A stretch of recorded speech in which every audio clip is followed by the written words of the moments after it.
কালকে রাতে ডিনারে এগ চিকেন রোল বানিয়েছিলাম। তো ভাবলাম ভিডিও করি, তোমাদের সাথে শেয়ার করব।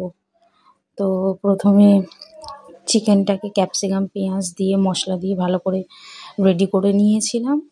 আর পরোটা ভেজে ডিম দিয়ে যেরকম করে সেরকম করে একেবারে নিয়ে বসে গেছিলাম, তো যাতে ভিডিওটা করতে সুবিধা হয়। তো এগ চিকেন রোলে চিকেন, তারপরে ক্যাপসিকাম সমস্ত কিছু দিয়ে ওপর থেকে পেঁয়াজ, কাঁচা লঙ্কা, লেবুর রস, বিট নুন, সস সব দিয়ে বানিয়েছিলাম। তো চিকেনের পুরটা যখন আমি বানাচ্ছিলাম গন্ধটা দারুণ বেরিয়েছিল, দেখতেও দারুণ হয়েছিল। তো খেতে আমি ভাবছিলাম নিশ্চয়ই ভালোই হবে, তো বানিয়েছিলাম।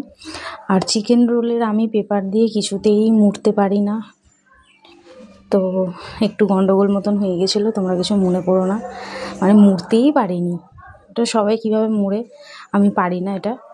যাই হোক, তো যা হোক করে খেলেই তো হলো, তো সেই কারণে যা হোক করে মুড়ে নিয়েছিলাম।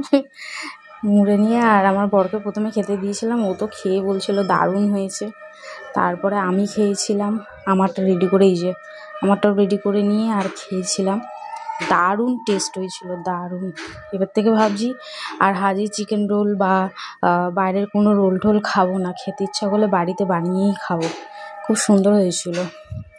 টাটা।